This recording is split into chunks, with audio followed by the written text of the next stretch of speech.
Hello, everybody. Welcome back to another episode of the Jiu-Jitsu Times podcast. I am your host, Kevin Bradley, joined as always by my co-host, Mr. Kevin Gallagher. And today we're going to have another solo episode, chillaxing, relaxing, going over the goings-on of the Jiu-Jitsu world for the past week. A lot of cool news stories. We got some interesting belt promotions. We got some exciting matches coming up and past matches, as well as one of the most anticipated MMA bouts in recent memory. We're going to go all over that, what our thoughts are, Gaethje versus Khabib. But before we do that, we would love to briefly shout out longtime sponsors of the show and absolute studs in the BJJ/combat sports apparel and gear game. No judges needed. These guys are our one-stop shop for all of our grappling, apparel, and streetwear needs.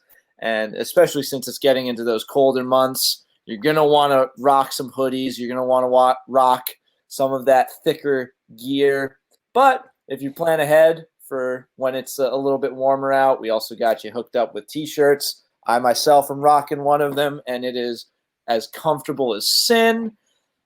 We got some nice hats, one of which is right over there, but I'm having a good hair day today, so I'm not wearing it. And if you think we're forgetting about all of the training that's going on now that COVID restrictions are lessening across the country, you are mistaken. We got you hooked up with a ton of great rash guards. And for our audio-only listeners, I apologize that you are missing out on all of the great designs that are currently flashing across the screen right now. And I would be remiss if we did not shout out the sexiest man, the sexiest model in the BJJ game, Kevin Gallagher modeling one of their super light gis in white. Just amazing work, top down. I was in such good shape in that picture. Look at me. How thin and pretty I was. My fiance sent me an old picture of me when I had abs, from 8 months ago, and it just broke my heart because I'm like, oh, that was so beautiful. Now, if you're looking at all this high quality gear and this high quality man that's on the screen right now, and worried over how expensive this stuff must be, you're in luck because the Jiu-Jitsu Times have partnered with No Judges Needed in order to hook you guys up with a promo code netting you 20% off all purchases. Just type in the code JJT at checkout. It'll be flashing across your screen right now. You'll let them know we sent you. You'll be helping us out. You'll be helping them out. And this is a brand that's really good for the community. These are people that are really interested in giving back and helping people, just get by. So once again, that is code JJT at checkout to net you 20% off all purchases. They're a great brand. I got nothing else to say. I would replace all of my clothes with No Judges Needed. I pretty much that's all I wear. My girlfriend laughs at me all the time when I'm walking around with my fridge. She's like, "Don't you have any other shirts?" I'm like, "No Judges Needed." All right, yeah. No Judges Needed. I just wanted one more. Before we proceed, Kevin, I just want to make sure and say thank you so much for coming back. I always feel so lost when I have to do a solo show. It's so awkward for me to do what you do so effortless in the intro. So I appreciate you for that. Thank you very much. Well, I appreciate you, sir, because you are somehow convinced that I add something of value to this operation. And I'm not about to tell you you're wrong because I don't know what I do here. By the way, man, I got us a crazy AAA guest. It's whatever. But yeah, so let's check in. How are you doing, man? Good, man. Started training a little bit harder this week. Last week, more or less, getting in a little more reps in my rounds and training with Dan Martinez and a couple of the other studs around, try to get my cardio back up again. And just as I had suspected, it sucks a little bit more every year that goes by to go from, hey, let's just chill at the gym and have a good time and roll around a little bit, to going out to hard ADCC rolls or hard competition minded rolls with studs. And it's I'm feeling it today. I'm a little bit tired today. I had to get my Dunkin' Donuts from our new unofficial sponsor. So go get your Dunkin'. Dunkin', where you at? Right. I'll drop Starbucks in a second if you guys call me. All I'm right? not a Starbucks guy, man. I like lattes. I like their lattes, Yeah. but I don't like their coffee. It's a little bit too much. I'm only a black coffee guy, so really I'm good anywhere. My mom taught us all to like only enjoy black coffee. It was Oh, like you wow. only gonna enjoy black coffee because if you enjoy it black, then you'll enjoy it all the time. You won't need milk, you won't need sugar. You'll just be able to pick up a cup of coffee no matter what. Wow. And it was That's something she hardcore. got. It was something she got from my grandpa, her dad. That's So hardcore. thank you, Ed Rice, for. That's a true true coffee connoisseur. I mean, it's more like at this point, it's just fuel. Like I go through about a pot a day, no matter what I'm doing, especially with all the freelance gigs we got going on right now. Shit, dude. Oh, shit. Yeah. Speaking of, before we get into the big news, and just because we're sort of doing a round robin of things we've been up to, I recently got my ass kicked in one of the hardest jiu-jitsu sessions I've had in my years. I know exactly what you did. I know exactly what you did. And it's a mistake. I'm going to bring this up. This freakazoid here, a friend of the show, Richie Martinez, the boogeyman himself. I found myself in California for my brother Sean just had a bodybuilding show. I'll link his. I'll have his Instagram up there because he's trying to sell some programs and whatnot. But I was in town and I asked Boogie if he's doing drop-ins, and he's like, "Yeah, man, just like come on down, like no worries." He's so cool. And I'm like thinking, "Oh, it's just like a normal class." He's like, I enter, everyone's super friendly, and he's like, "All right, guys, we're just gonna." Well, no, I was sitting next to this guy Alex, and he's like, "I'm like, so how do these classes usually work?" He's like, "Oh, you picked a bad day to come," and I'm like, "Why is that?" And he's like, "You're gonna lose like 5 pounds of sweat." And I'm like, well, that's okay. Hey, I'm not that new to jiu-jitsu, like, and Boogie gets up. All right, guys, we're going hard for an hour straight. We're just going to be partnered up. And it was all EBI overtime, like drills for an hour. Dude, and I've made that mistake twice because I go to San Diego. I went out there once to go hang out with my friend that trains at Atos, and I hit Boogie up to go train with Boogie. And then I went out there to do something else, and I went and trained with Boogie after one of his competitions that I was in. And every time it was on Tuesday, right? Was it Tuesday that you trained yesterday? Yeah, right. Every time. No. It was Monday. Monday. Well, yeah. Every time I go out there, I make the mistake of forgetting that the Monday night class is the fucking meat grinder of their competition class. And bro, let me tell you, man, like I have been through some hellacious competition team classes, comp program classes at various academies around the country. And without a doubt, by far, the hardest one I've ever gone to was Boogie's competition class. It is insane, ridiculous, an hour long, and you just go from one to the next, to the next, to the next, switching from EBI overtime positions to the next guy, to the next guy. Yeah. And it is brutal.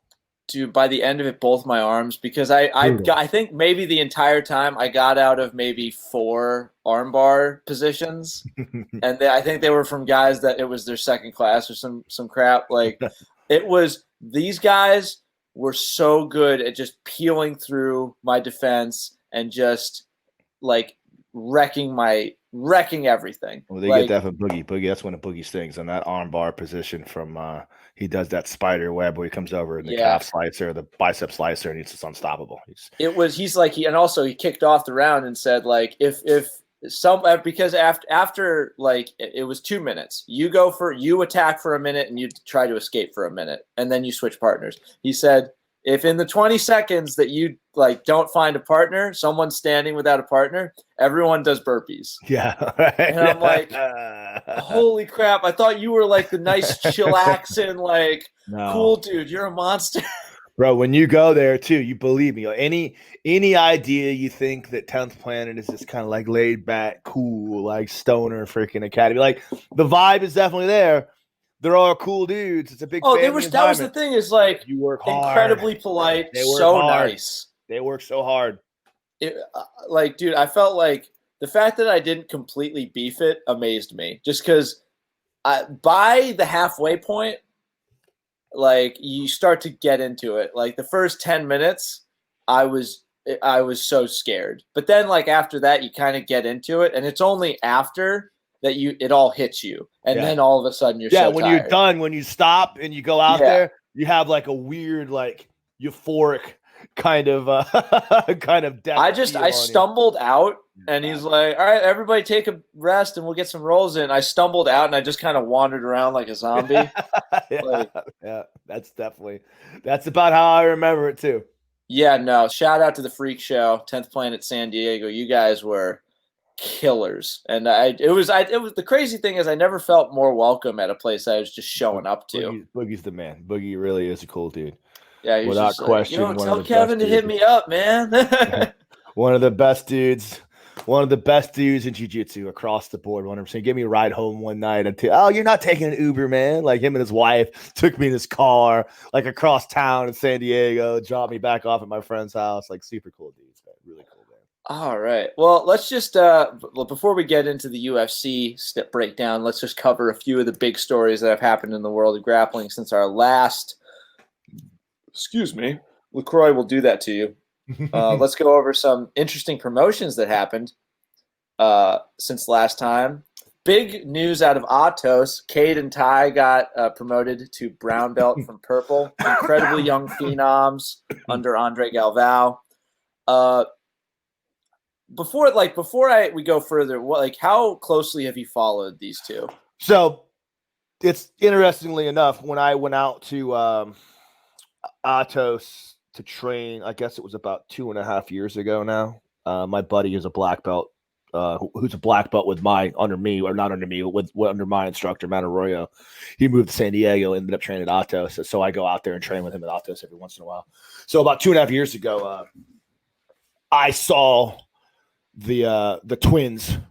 I think they were blue belts at the time, training and watching them train. I think they were probably like 14. And Gorilla is his name, Anthony, came up to me and was like, those guys are the future. Like, they're the studs. They're the best. Like, they're amazing. I never got to roll with them, but I was like, oh, cool. And in the back of my mind, I was like, I kind of those kids. And then I was at the ADCC trials, I think the following year in Jersey, the ones previous, and I watched them like tear through the field. I think Ty ended up placing. I don't think he won the trials, but I think he placed. He ended up getting an invite. And it was just amazing to watch them at 15 years old, being able to hang with the highest levels. They're phenoms, absolute complete phenoms. And they're so athletically gifted. They have those long, lean arms, and it's really fun to watch them go at it. And I think the first time I'd ever heard of them, and this is my bad, just because I think I was asleep at the wheel, was when I think it was Ty that faced Nicky Ryan that I think it was maybe Polaris or something. It was it was Polaris, and he absolutely dominated, I thought, and I was just like, because Nicky, completely appropriately, by the way, is built up as this phenom, this young prodigy, and he absolutely is. But to see a guy in his age range able to like absolutely take it to him, it made me so happy. He beat Wagner Rocha in a fight to win match. Like a 15-year-old kid beat Wagner Rocha, probably one of the greatest jiu-jitsu competitors in a straight like winner type mode, competitive mode. Like I don't think there's too many out there that are as good as Wagner. And he beats Wagner Rocha. It's amazing. I mean, Wagner before Mason, he definitely put up one of the more impressive showings against Craig. Definitely worked to shut down a lot of his game, made Craig stand, which is something we don't really see him do a lot. And to see, but like there's always this worry that the next generation isn't going to be as impressive, like there's going to be a dilution. But to see guys like these and everybody perform at such a high level at such a young age, it makes me so happy, just because that means we're going to enjoy jiu-jitsu of such an esteemed level for years. What I want to know is, do you think that they're being promoted to brown belt despite their age is appropriate? I mean, this is the way I always say this. This is what I always defer back to when we hear things like that. Andre Galvao gave them their brown belt. So are you or me going to tell Andre Galval that he's wrong? Exactly. No, and I am only saying that just because whenever young people in this age, like when Nikki or Grace Gundrum, like very famously, got promoted to like brown and black belt, there was a lot of uproar from the more traditional people over their age, and like, hey, this isn't how it works. They haven't done enough, and it's like. Right. They could, if you can walk into a random gym and own the black belt that's in charge of that gym. I'm not saying competitors, but just like some lower level black belt. I think you should have a black belt. I agree with you too, and it's funny. It's funny that you say that because the more and more I read up on the actual history of jiu-jitsu as opposed to the perceived understanding of what we know about the history of jiu-jitsu, i.e., I am halfway through Opening Close Guard by Robert Drysdale. You finished the whole thing. By the way, I just finished it, and that will be we're amazing. When I finish reading it, which I'm gonna bear through it this weekend, so we can have him on and do a breakdown of it.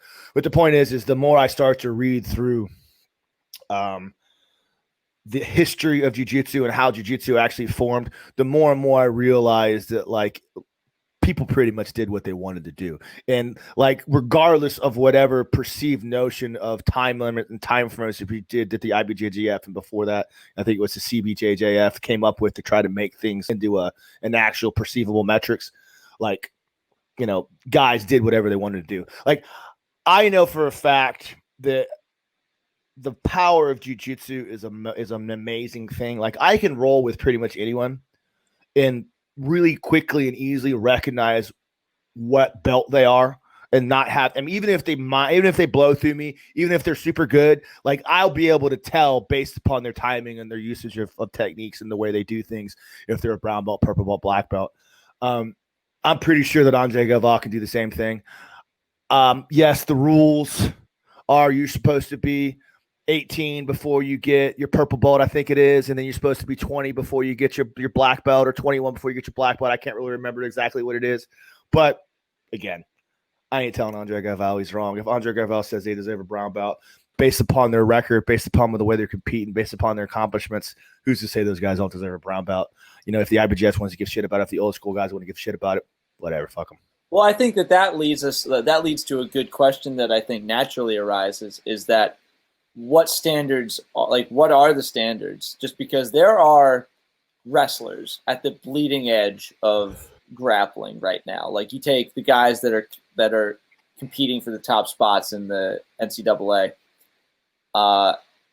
You give them like 2 years of jiu-jitsu, I guarantee, like 2 years of solid jiu-jitsu, I guarantee they're fighting at a black belt level. They're competing at a black belt level. Like, look at Nicky Rod. He was a D3 wrestler for 1 year, and he's got a rudimentary game. No disrespect to Nicky Rod, but he was given a few tools. Yeah, I mean, on top his of coach Smash Jay even says that. Like he like for their competition classes, literally take them down, knee slice pass, take the back. That's the only thing they do.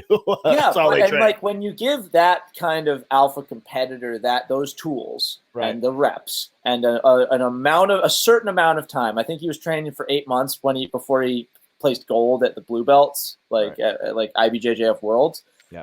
Why are we bothering with standards then? Like, because would you say he's a black belt? No, I would say this, and this is where I talk about that, and this is where I think the beauty of jiu-jitsu holds strong, because this is the cool thing about jiu-jitsu. This is what makes us different than any other martial art. Like, there's nothing that I can tell you that will say this is what a black belt needs to do. This is what a brown belt needs to do. This is what a purple belt, what a blue belt needs to do. Because it's not like we take katas. It's not like we take tests and things like that. And if your instructor's doing that, and I'm not saying that's wrong, but I'm just saying, that's what I feel about that.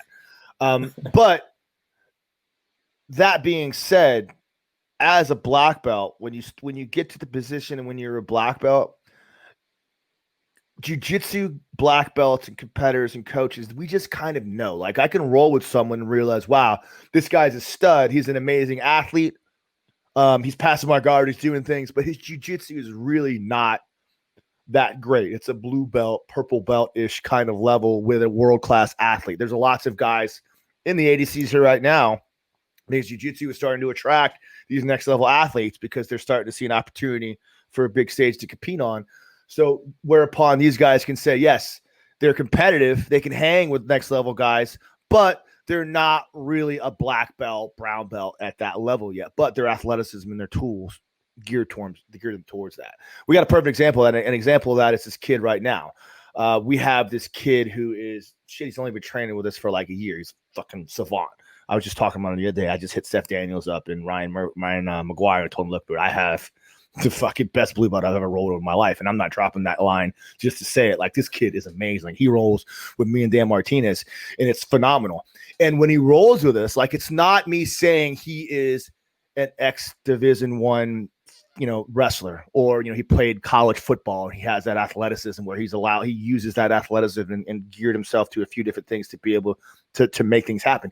He actually has an understanding of jiu-jitsu way past his blue belt, but he's only been training for like a year, 12 months, 15 months, maybe at the most. So is he a black belt? Probably not. Is he on the way to it? Yeah. Could we clef him up? Sure. But it's all at the discretion of the instructors. And in my opinion, you need to earn it. You need to deserve it a little bit more than just saying, okay, we're just going to belt this kid up. If not, what are we really doing this for? Because jiu-jitsu is not about being competitive. Sometimes it's about the journey and sacrificing to get where you need to be. I think that's a great point, because I think that's a great way to tell the difference between this young generation, like Grace and the Ruotolo brothers and Nikki, that are getting their belts, as opposed to athletic phenoms like Nikki and others that maybe are competing above their belt level but are not the belt that like other people would say they should be. Is that if those kids, they've been training for a decade a lot of the time. Like, they've been training since very, very young. Like the Ruotolos, I think they said baby children, right? Yeah, hang on. They said it was they had been training for 14 years, right? Nonstop. And I think that warrants the belts. Yeah. I mean, I don't know if I have any right to say anything. I'm a scrub that got into this when I was 19. I think that when you look at the time they've placed since adolescence, like, people write off like the gray and yellow belt and orange belts as if they're like nothing, but the bleeding edges of those belt ranks are going to eventually be the blue belt champions, purple. They're going to just run the gamut for years. Like, do you think that's the difference? Well, I mean, you look at a guy like William Taggart too. Like, Taggart's the same scenario. He's these guys now, and we're starting to see that in this country where you saw it in Brazil for years. The guys have been, they bring their children in to train jiu-jitsu, and then they learn. Like, when you take a child and you teach them in the time of their life where their brain is designed to absorb information. When you're in your adolescence, when you're in your toddler stages and up until, pre-teen and all of the stuff like that, like, your brain is designed to learn. As you're growing, your brain is just, that's why you learn to speak so well. That's why you learn languages and concepts complicated that as an adult, if we were to try to learn another language, it's way harder, right? When they're learning something as complicated and complex as jiu-jitsu at that age, like, you learn it despite yourself. Like, you learn it at such an advanced pace that, when you're started 16 or started freaking 5 years old and you've already been training for 10 years and you're 17 years old now, like, your jiu-jitsu is going to be next level, otherworldly. You have things in your brain that you forgot about that grown men spend, decades trying to learn. I think that's a good place to end that conversation for now, just because it is such a big debate. Right. And I think that jiu-jitsu, the sample size of jiu-jitsu is so big now that we get to have these conversations. Like, there's so many people all over the world training. We're starting to see phenomenal talent rise up everywhere. And it's definitely going to be interesting to see how the standards change. Right. Like, once the newer people start to take over and the old people are shuffled out, and they're like, when you get your red and yellow, your red and coral belt or your red and white belt, I wonder how the game is going to look. I wonder if I'll still be alive. That's a long time. That's one thing that I will agree to not change, and that's something I think Hickson. But Hickson's Hickson. You give Hickson get what the fuck he gets. He deserves his master's belt. Like, when you start getting to the point of black belt, you shouldn't change the standard of every 2 years. That's just the way that should stay. Yeah. It's 2 years for stripe, and then I think after the third stripe, it goes to 6 years or some shit like that. I agree with that. And like the idea of a coral belt, it's so much more important than just time served. Like you have to have some kind of historical relevance into the game. You don't just get a coral belt for time served. You actually have to contribute something to jiu-jitsu to be able to achieve that. Well, you've aside from contributing the show, like maybe you rematch Tex and just beat him before OT. In my mind, I am worthy of that. Don't get me wrong, of course. In my mind too, bud. Thanks, baby. I appreciate that. All right, let's go over some more jiu-jitsu news. And John Blank had an amazing accomplishment this past week when he captured the bantamweight no-gi title at Fight to Win 154. Before we go any further, why don't more people talk about John? I never see him getting like the shine I feel like he deserves, and maybe I'm just crazy. You know, part of it is he doesn't compete as much. He's not really out there putting it on the line. He just opened up his school, his own academy not too long ago. One of my friends, Jared Alexander, shout out to Jared, one of my old brown belts from the gym that I train at, trains up there with him now in Pennsylvania, Bethlehem. Is it Bethlehem? I think it is. I've trained with him in his gym in Pennsylvania before, and John's amazing. He's really freaking good, like superhuman, strong, like some kind of like Thor fits. Someone, I was gonna say it's like some kind of Norse god. I remember watching him compete back when he was a purple belt. He was on the same card, the same Zapatero card that I was on. I think he got beat by Gordon Ryan or maybe Jesse Ray. I can't remember who beat him, but I think the main thing is he just doesn't compete enough. And when he did compete, he was on that Kasai, and he lost to I don't think he had a great showing at the Kasai. I think he lost to Craig Jones, and I think he lost a couple other matches when they did that round robin thing. But Thor is a force to reckon with. Anyone that can submit Rasimir Puhalar, so not Rasimir Puhalar, who was it? The Russian bear. What the hell is it? Chiznaev. I can never remember his damn name. I forget. I can't think of his name anyway. Anyone that can submit that freaking animal is worthy of acclaim in my book. I think, just for like when you think of the big names in 10th Planet, you think, obviously Gio and Richie. Right. You think Keith.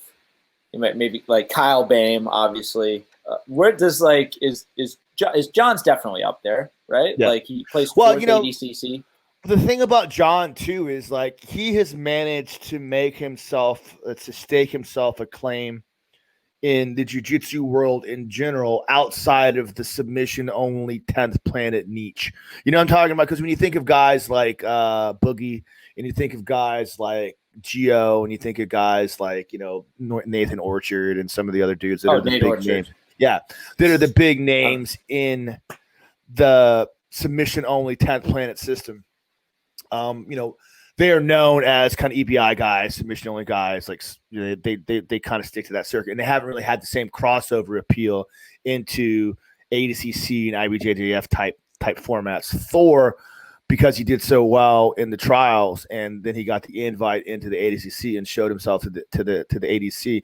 I believe has made a name for himself outside of being the 10th Planet guy, and it's nothing against Boogie and Gio, because again, I love those guys, and I think Gio is probably the best pure submission grappler on the planet. I say that all the time. He just beat Paulo Meow, if I'm not mistaken. Yeah, right. But Thor has figured out. Thor has branded himself as outside of that 10th Planet thing. Another one would be I just had his name on my freaking head. Now I can't think of his name. The kid he's Keith, been right? Ever. Yeah, Keith Kakarian. He's another one that has. He's so good. He just got his black belt too. So good. Yeah, but again, if you didn't tell me Keith Kakarian was a 10th Planet guy, I wouldn't even know it. I didn't realize he was with 10th Planet until we had him on the Old Man Grappling Hour. I realized, oh shit, you're a 10th Planet. He's made himself a name outside of being one of those 10th Planet guys, which is something that's something special about Thor too. Yeah, and again, I love 10th Planet, but I'm such a I love the gi too much. It's too big a part of my game. I suck at no gi. Yeah, and I always, it's difficult for me to rationalize guys that just go with the gi, like turn their nose up. Like I could never do that. I don't understand. I love the gi too. Like I don't love it, but I don't love no gi sometimes either. Like I don't.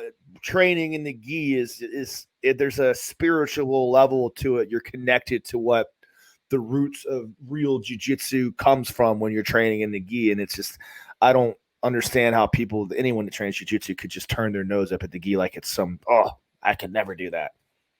But it's also like it's so useful. Like some of those gi submissions, aren't they so fun? Like I just started getting good at baseball chokes.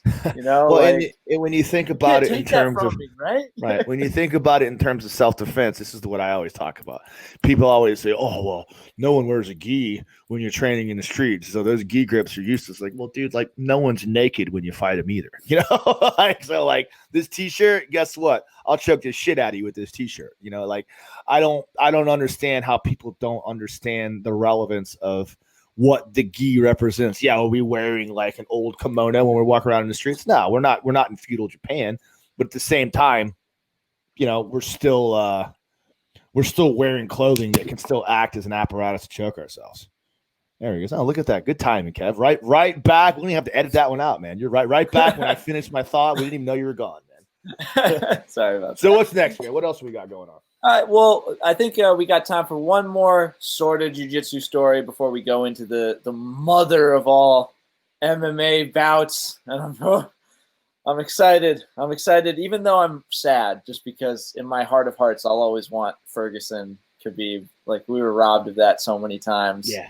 And I'm never going to be over it. But we talked a lot about the line now too, Ferguson. And I love the guy, but he ain't gonna he won't fight Khabib for a while. Yeah. I mean, I feel like, with all the bullshit he's had to put up with, maybe he just deserves, like, no matter how this goes. I don't even care if Khabib wins. I just want Khabib Ferguson just because, like, right. It doesn't need a belt to be on the line. Like, right. Screw it. But I got the chance to interview a friend of mine, Frederick, who is a publisher of this magazine called Public Domain. I'm just going to show it off right here. There it is. And in case you haven't heard of it, it is a jiu-jitsu like skater magazine full of art that is put out by guys like pretty dope, Chris Howder and friend of the show Chris Noonan and Heil Teague of Flow Grappling. And it's basically like it's got some really cool stuff, like the cover done by Brett Parson, but also like the incredible Lepre. They got some funny stuff in too. And I was talking with him, and he said one of the bases for why like this type of publication works is that jiu-jitsu is one of those last counterculture sports. It's not like it's never going to be like baseball, football, soccer, hockey. But it is exactly like surfing and skateboarding, right. And like extreme sports, like those sort of out there things. And as someone that's been in the game a lot longer than me, I wanted to get your thoughts on like how jiu-jitsu is classified and where it stands in relation to the other sports. I mean, I've always thought the same way about that. Like my dream is always to see jiu-jitsu kind of come along the same way as, skateboarding and the X Games have. You start to see that type of feel. And when you talk about real jiu-jitsu guys, you talk about that type of mentality between them, because the difference between football and baseball and soccer and all those other things like that is that like that is such a mainstream thing that even people that aren't really into soccer or baseball or football can kind of enjoy watching it. Like when you're into jiu-jitsu, like it's not just watching jiu-jitsu, not just being a part of jiu-jitsu, like it's a lifestyle. It's become so encompassing in your entirety that it becomes a piece of who you are. It like changes your mind in that reality, the way you live, your philosophy on things. And it reminds me very much of that same thing, the surfers, the skateboarders, where it's like, if you don't really understand, like you just don't understand, like you can kind of dig it, you can maybe watch a few things, but you're not really going to get it because you don't really know what it's like to be a part of the whole encompassing thing, the lifestyle that is jiu-jitsu.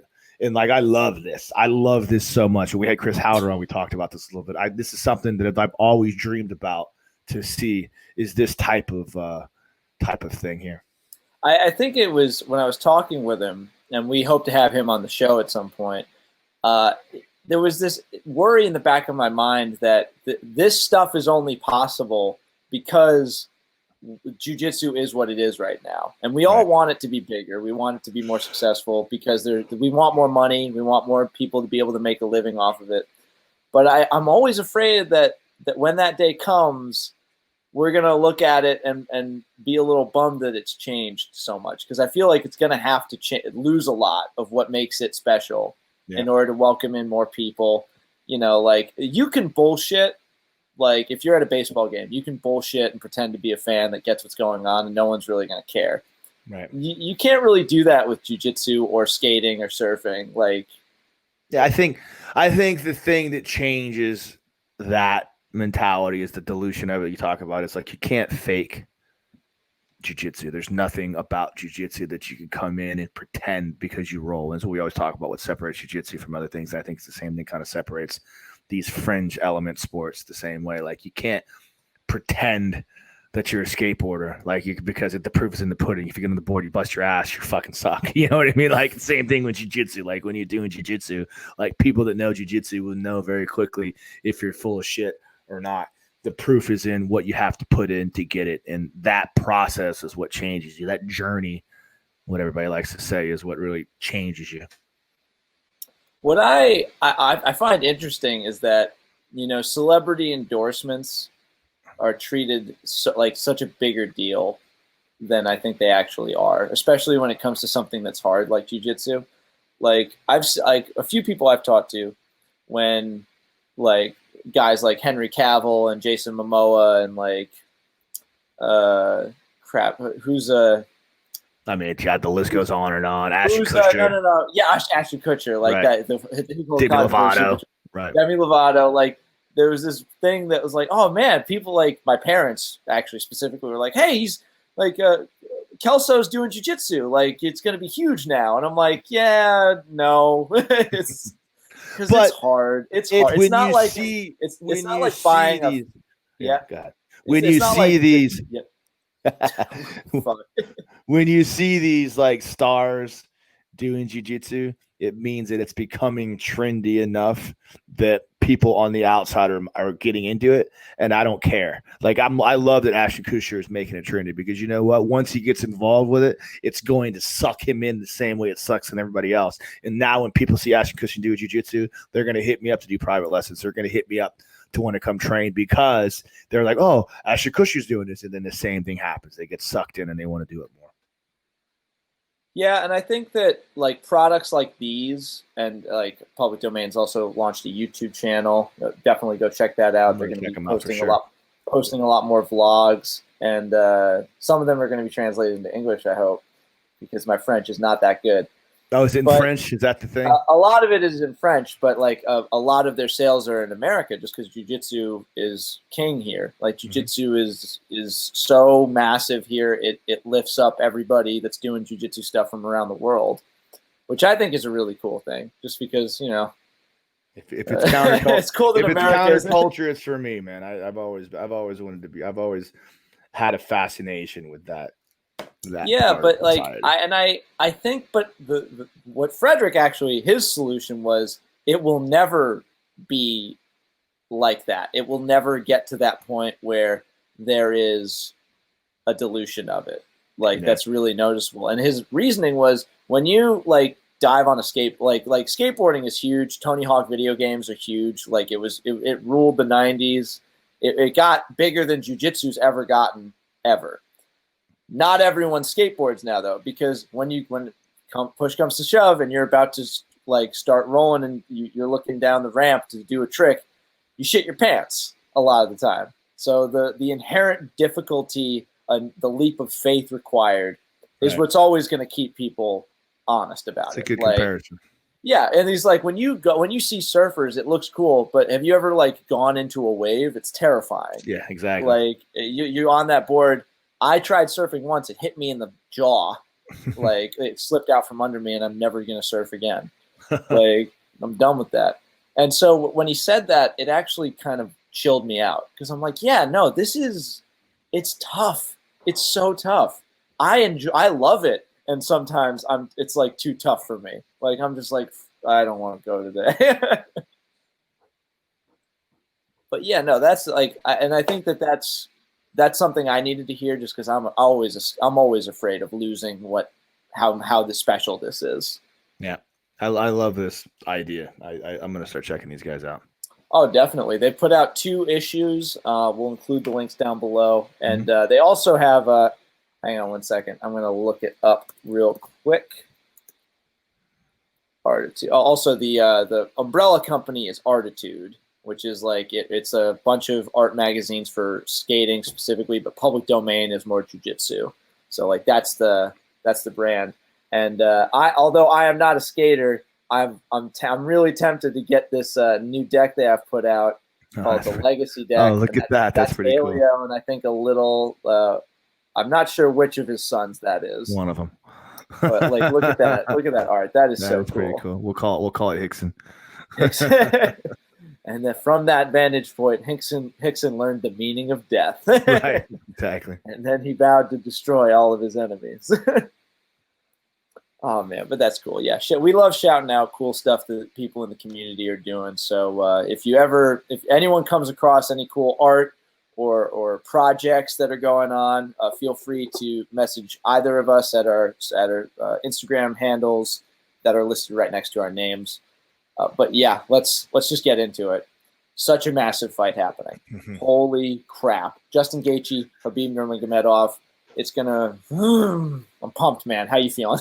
Man, I'll tell you, it's funny because it kind of snuck up on there. You know, I don't. It's weird because I don't remember seeing them do much marketing for it, and I knew it was on the horizon, but I figured like it didn't have the same feel as like the big massive fight that what it is. Like you figure, you know, when Conor was coming up, and every fight that Conor has, they dump all kind of major marketing into it, and people know about it for months and months. I didn't really even know that the fight was this weekend until probably about a week and a half ago.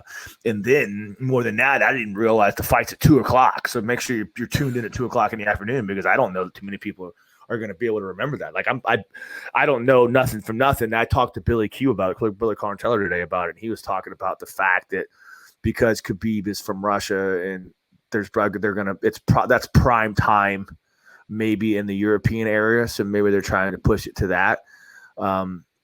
I think it's got more to do with the fact that Khabib just doesn't want to fight at 6:00 in the morning, which is when them guys normally have to do if they want to make a prime time in the States. But you know, it's an amazing fight, huge fight. I mean, could be the biggest test of Khabib's career. I'll tell you what I feel. I feel like everyone's beefing up Justin Gaethje because you know, they want to believe because of what he did to Ferguson.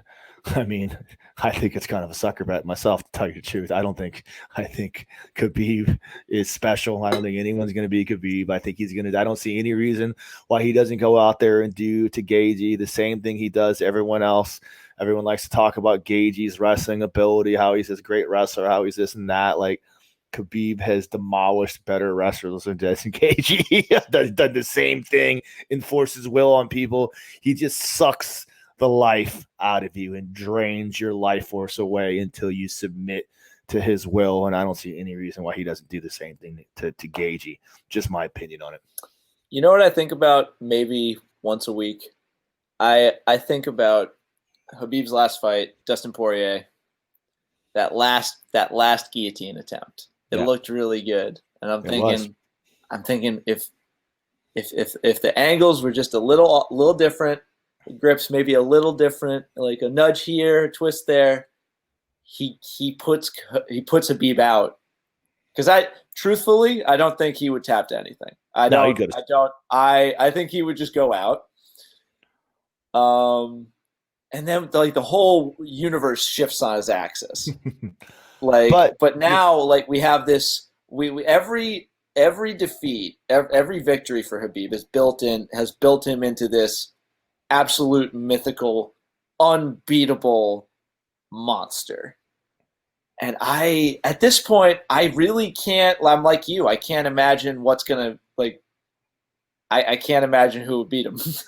Yeah, I mean, you watch that fight with Dustin Poirier when he's in the guillotine, and to be honest with you, like I see what you're saying about the fact that maybe if Dustin did this, Dustin did that, but don't forget the reason why Dustin couldn't do that was because Khabib was probably putting himself in the right position. It was not luck. I want to specify. Yeah, it was not Poirier like is known as being a guillotine guy. He's got a great guillotine.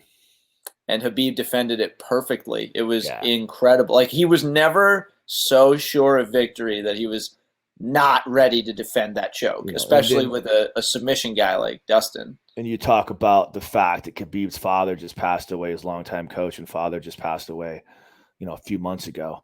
I can't think of anything that would motivate Khabib more than that.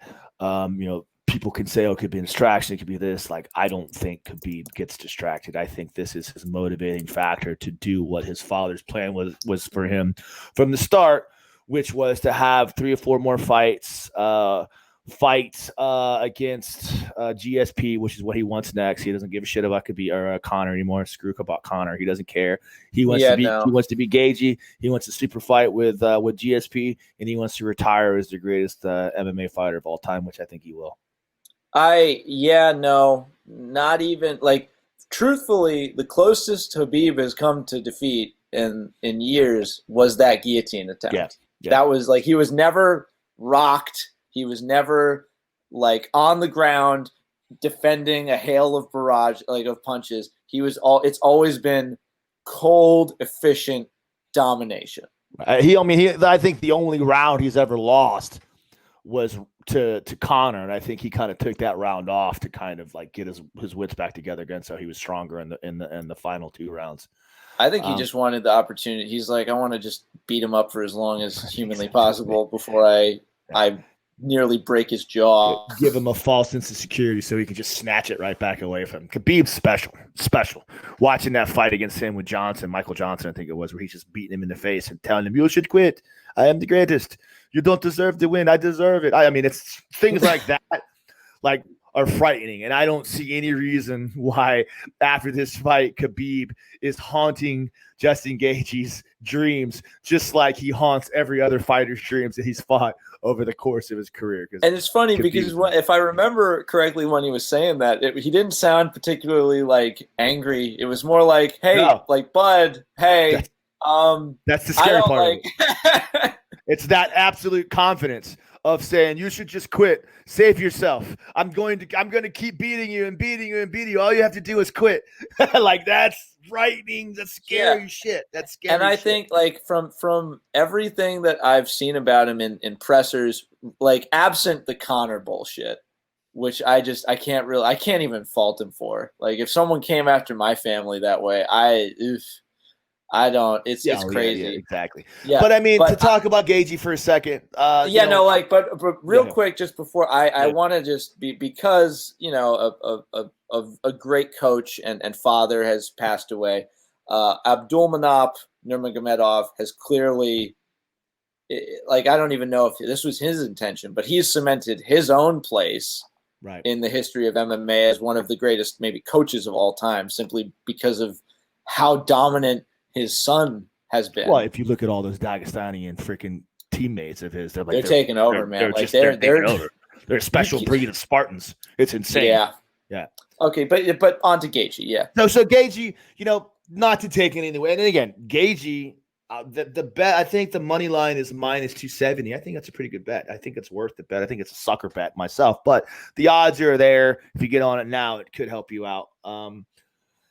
I mean, he's got cinder blocks for hands. He hits super hard, and he can eat a punch like nobody's business. He just comes forward like the Terminator, and his wrestling is going to be top level. And it seems to me that his cardio could possibly withstand a Khabib fight, and I think that's going to be the big determining factor. If Gaethje can withstand the relentless pressure that Khabib is going to bring at him, and or catch him and clip him with one of those big punches, which is totally possible. But yeah, I mean, I don't know, man. I see all these things on paper. I see what people are excited about when they think about Gaethje. I think about what he did to Ferguson. I think Styles make fight in that fight. I think Ferguson was just that's the way I think Gaethje was designed to beat Ferguson. I don't think Gaethje is designed to beat Khabib, and I think Khabib just again does to him the same thing he does to every other fighter he's ever fought with. Take him down, grind his life away, beat the shit out of him, and maybe even catch him in a submission before it's all done, or just pound him into oblivion like he does everybody else. I think what's crazy is that what made everybody, and I think you're absolutely right, Styles do more often than not make fights.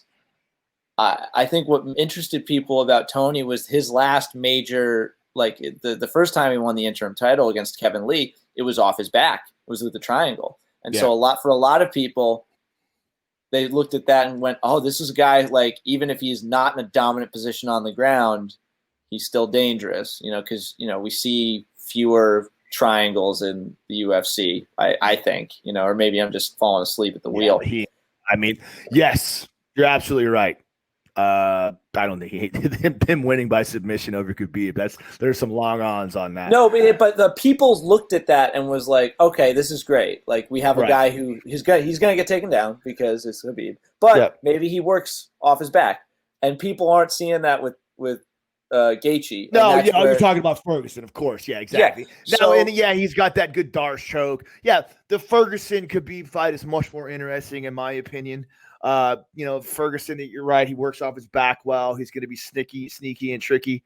But dude, like, Khabib is a special kind of monster. Like watching him when he gets in bad positions in submission, you forget he's also a world champion or a world-class Sambo practitioner himself. You don't think much about his submission game, but his ability to escape submissions from the guard is some of the best I've ever seen. Like, he just has that explosive nature to barrel his way out of it. We'll see.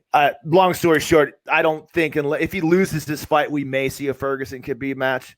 Probably not. I think Khabib retires. He doesn't give a shit. He made enough money. If he wins, you're never going to see Ferguson Khabib. Will never happen. It's just, and I think that that's all well and good. Good on these. Best of luck to both of them. These are two, like, not just amazing fighters, but standout human beings. Like, they're very chill and like pressers, and they're not looking to go dark places. We're going to get a really solid fight, and I really appreciate that. And I know we got to wrap up soon, but one real quick thing on a personal note, I wanted to give a shout out to good friend and teammate of mine, Gabby Etzel, who is going to rock the Fight to Win stage this weekend at Fight to Win 155 in Philadelphia. Best of luck, Gabby. Hopefully you're too tired afterwards to beat the shit out of me like you usually do, because she is terrifying. Go get it, Gabby. Hell yeah, Gabby. And then beat Kevin up when you get done. No, don't do that. do it for me. Yeah, we're wrapping up, man. You got anything else? Did I forget anything? Nah, man. I'm super excited about this fight this weekend. Go check it out, man. Go buy a copy of that opening closed guard, Robert Drysdale. Exactly. Yes, we will be talking about it in more depth at a later date. But as someone who's finished the book, it's incredible. If you like Jiu-Jitsu history, it's amazing. It peels back a lot of doors in the lead up to the even bigger documentary that will be coming out. But this is a great behind-the-scenes look at how a movie like this gets made. It gives a lot of details ahead of the movie. It's really a good palate, something to whet the palate in preparation, because it does not pull punches. The book anyway, from what it goes right after. It just goes right after a lot of stuff. So link to that will be in the bio. But in the meantime, I have been your host, Kevin Bradley, for another episode of the Jiu-Jitsu Times podcast. Thanks to my intrepid co-host, Kevin Gallagher, for joining me and not making fun of my mustache the entire time. Intrepid. All right. But yeah, that's it. Enjoy the fights this weekend. But otherwise, stay safe, stay healthy, and protect your neck, because it's crazy out there. Good night.